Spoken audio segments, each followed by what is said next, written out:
সংখ্যালঘু সম্প্রদায় থেকে 2 জন, তা আবার একজন পার্বত্য চট্টগ্রাম থেকে। ওইটা পার্বত্য চট্টগ্রাম বিষয়ক মন্ত্রণালয়, ওইখানে পার্বত্য চট্টগ্রাম থেকেই একজন মন্ত্রী থাকে। তো হিন্দুরা তো ভোট দিলেন, আপনাদের মন্ত্রী কইয়া ডা ফ্রি ফ্রি সার্ভিস আর কত দিবেন? গয়েশ্বর বাবু হেভি চেতিছে মন্ত্রী হইতে না পাইয়া, দেখেন চেতে মেতে চলে যেতেছে, দেখেছেন?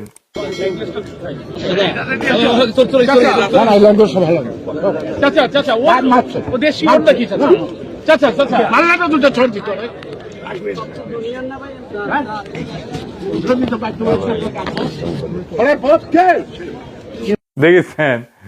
তাও যে মন্ত্রী বানাইছে নিতাই রায় চৌধুরী, উনি কিন্তু এরশাদের মন্ত্রী ছিলেন। আমরা যখন রাজপথে আন্দোলন করেছি এরশাদের বিরুদ্ধে, তখন উনি এরশাদের শেষ টাইমের মন্ত্রী হইলেন, ক্রিয়ামন্ত্রী বোধহয়, যুব ক্রিয়ামন্ত্রী বোধহয় হয়েছিলেন। ওরে আমার খোদা, 3 মাস পুরা করতে পারলো না, মন্ত্রী এরশাদই পড়ে গেল, তো মন্ত্রিত্ব আর করা হয়নি উনার। আমি ইয়ারুপসি করিচ্ছি আর কি, যে সুপুর কাছে শপথ দিছে, ই আল্লাহ মাফ করে দাও, সুপুর রেকর্ড করলে ভালো না, চাইনিজ মালের গ্যারান্টি আছে, সুপুর কাছে শপথ নেওয়ার সরকারের কোনো গ্যারান্টি নাই। হাসিনা 7 মাস টিকেছে, প্রফেসর ইউনূস 1.5 বছর, দেখা যাক তারেক রহমানের সরকার কয়দিন টিকে।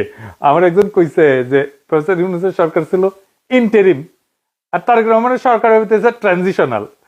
মানে অনেকেই কইতেছে এটা বেশি দিন থাকবে না, মানে কইতেছে এই সরকারের মেয়াদ পূরণ করার আগে কোলাপস করবে, দপ্পাস করে পড়বে।